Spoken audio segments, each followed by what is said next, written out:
Okay, it's a company town, but you were always provided with everything that you would need. It was just part of who we were, that we were all just here for the dam. In those days, it was get the job done and bugger the paperwork, get it done afterwards. And it was all instant, you know, and then instantly taken away.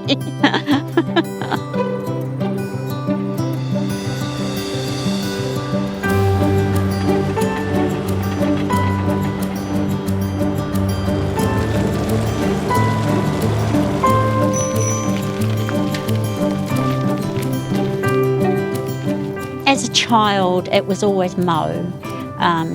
Ministry works, and everything had mow on it, M-O-W on it. This house particularly is what you call a regular 130, which was classed as a T-shape.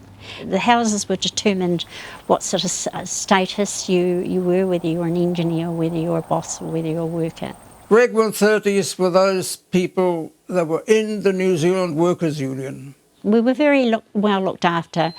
In actual fact, one person a few years ago said to me it was like living in a communist country, because we had our houses painted every 3 or 4 years. We had all the repairs done. I was in a single hut in the single men's camp, just up above the canteen.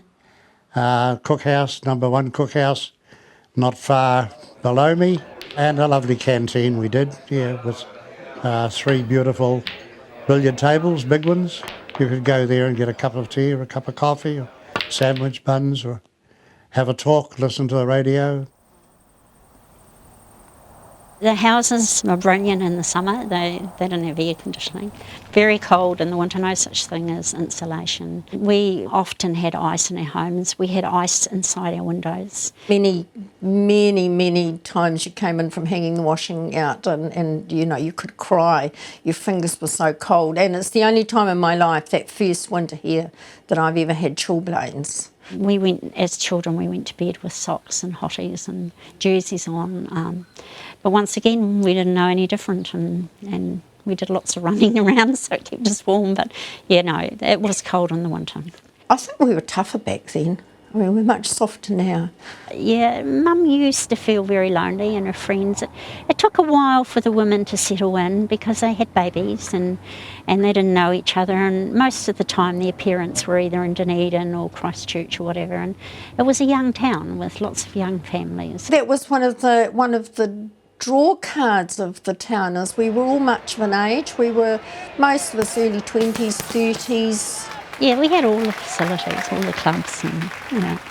This is the town hall. It was a hub of Otamatata's social scene when I was a child in the hydro days. Back in those days, we used to have the Howard Morrison show came round, the Miss New Zealand shows came here. Selwyn Toogood did a show here in the back. Yeah, we had lots of social functions that we could go to, and of course the pictures. It was a safe environment. The children rode their bikes around, and the mums pushed their prams, and mums left their babies in the prams outside the shops as they went into the shops. And you just felt as if you were part of one enormous big family. This Roxburgh Inn here had an amazing mix of nationalities involved. If you were all down the pub having a beer about 5:30 on the way home, there weren't very many Kiwis here, and there was great tolerance. There were Yugoslavs, there were Poles. In 1951, this valley was just sheep country, taking several acres to support one sheep. By 1965, it'll be the powerhouse of the South Island. It's Benmore, biggest power project we've tackled. My father was looking for work. He was a driller, and as obviously the men followed the jobs, and he came up here, and he was one of the first drillers to help drill to find out whether Benmore was going to be located in the area it is now. And he thought he'd gather his family together and we'd come up. So I was approximately about 3 years old when I come here. I was one of 4 in a gang. Jack and Malfitana, Joe Brunel and Elf Carter and myself. And we had a an 1.5-inch pipe hooked onto the front of an old tractor with air and water going through it, high pressure blowing off the loose rock down the canal, shoveling it into skips and sending it out. And you were on shift, so you were sleeping a lot of the time. For a long time we were on 14-hour shifts at night. Well, after you put your right on the shifts, one fortnight we would start at 3 o'clock in the afternoon and work through until 5 o'clock next morning. You became a bit of a zombie at times because all you wanted to do was put the head down and go to sleep. My job at Benmore was essentially to make sure that all the installed equipment would operate the way it was intended to. We used to go up to the observation site where the information centre was back then, up at the top of the dam, and the children were always really interested in watching all the working going on. So we were always part of that, always part of keeping an eye on how the dam was growing and how it was all happening, and we all went up there to watch the men knock off, to see the buses all leaving. Kids always found that very exciting. The main big events was the diversion, and we had half a day off school. All is ready for the big diversion.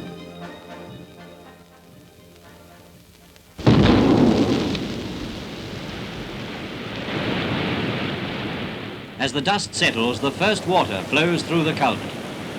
Now comes the big task of sealing up the old channel. All the material had been stockpiled both sides of the river, ready for the closing to push it in. Engineers have calculated how much earth's to be moved, how long it takes to shift. And then, of course, they soon had it closed up, and next minute the water was pouring through the diversion tunnel. There were a lot of people standing right up around the hills watching. Buses had come in, and a lot of the people that worked on the job were all there watching it. It's a big moment when you divert a big river like that. They put them down, and that was really the start of the dam to grow and the river to stop going through.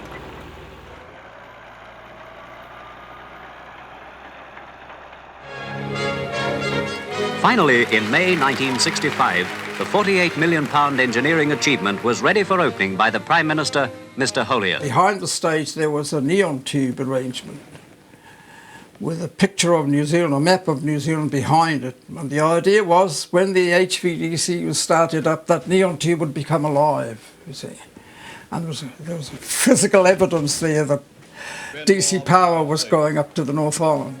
In due course, he pressed the button and the tube lit up, and everybody thought, "Hey, we're away," you see.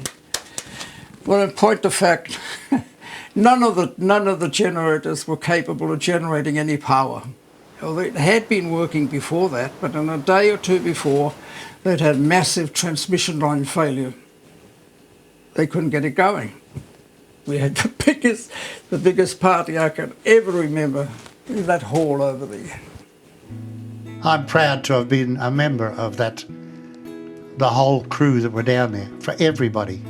Yeah, friends, yes, you made friends, you made friends that lasted a lifetime. As the town closed down and they cut it off at the end, a lot of those houses were put on trucks and taken over to be remodelled, to be taken to Twizel. And we seen them go past, houses on trucks all the time to be done up. This is the land behind me that it's showing you what the area looked like before the village started, as part of the town was stripped, and now it's gone back to nature. We came for 18 months, and here it is something like 48 years later, and we're still loving it, still enjoying it. It's more like a friend up the road. It's more just part of who we are. But trying to explain to North Island people is a bit tricky, because it's amazing these days that very few people have heard of Benmore, where once it was the biggest earth dam in the southern hemisphere. Now people don't really know where it is anymore. It was the epitome of my working life, wasn't it? It was the peak of my working life, Benmore was.